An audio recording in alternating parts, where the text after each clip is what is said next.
Hola, yo te saludo con la paz del Señor Jesús. Esta es una edición más del Seminario Internacional transmitido por las redes sociales. Y esta es la publicación de este día viernes 11 de diciembre.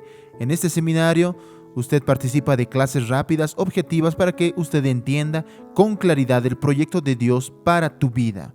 Y hoy, nosotros tocaremos la segunda parte del tema, el Cordero de Dios.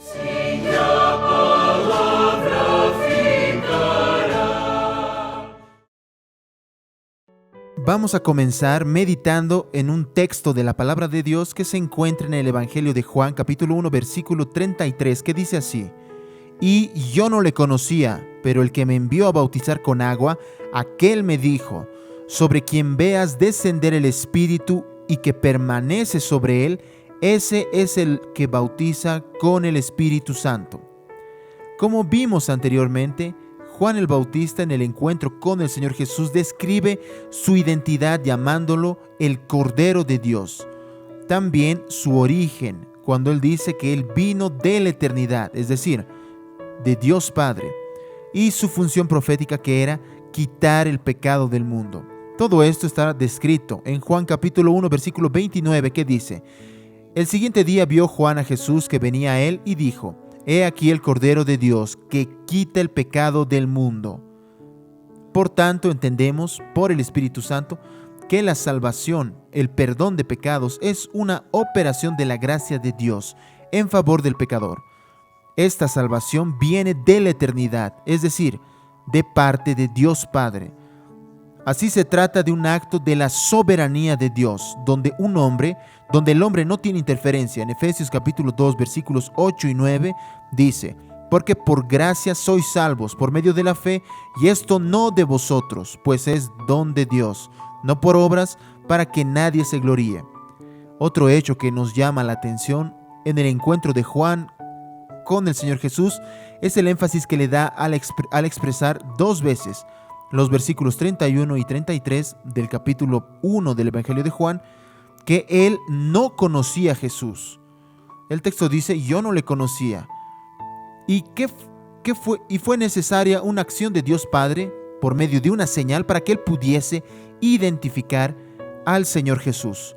Este hecho nos hace despertar, movidos por el Espíritu Santo, a otro aspecto importante sobre la salvación. Es decir, para conocer la identidad en función profética del Señor Jesús, es necesaria una intervención de Dios Padre, realizada por medio de una acción del Espíritu Santo, es decir, de la gracia de Dios. Se trata de una experiencia personal del hombre con el Señor Jesús, revelada por el Espíritu Santo. Siendo Juan el Bautista el precursor del Señor Jesús, ya habiendo él predicado sobre su venida, ciertamente él tenía conocimiento sobre las referencias históricas descritas sobre él, sobre Jesús, en el Antiguo Testamento. Así, es posible afirmar que el conocimiento de Juan el Bautista sobre el Señor Jesús hasta aquel momento era solamente histórico y religioso. Esta reflexión nos hace entender lo que ocurre en la vida del hombre que no tiene la experiencia de conocer al Señor Jesús por medio de la acción de Dios Padre.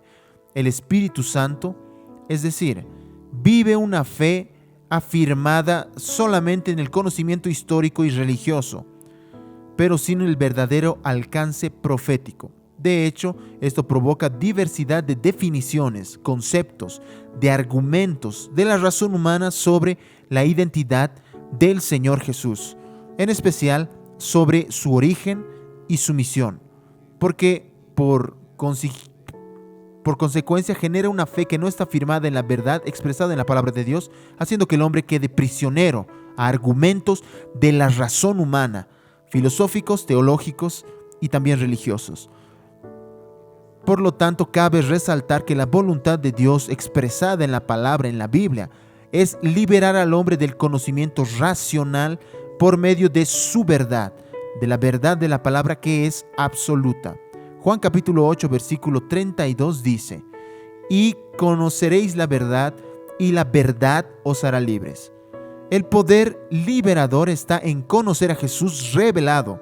Él es la verdad. Conforme está descrito en Juan capítulo 14, versículo 6, Jesús dijo: Yo soy el camino y la verdad y la vida. Nadie viene al Padre sino por mí. Para Juan el Bautista, así también como para nosotros hoy, se hace necesario que Dios Padre, por medio del Espíritu Santo, hable con nosotros para revelar al Señor Jesús. Juan capítulo 1, versículo 33, el versículo que ya leímos dice: aquel me dijo, para que podamos alcanzar el verdadero conocimiento sobre el poder y la eficacia que hay en el sacrificio del Señor Jesús, el Cordero de Dios que quita el pecado del mundo.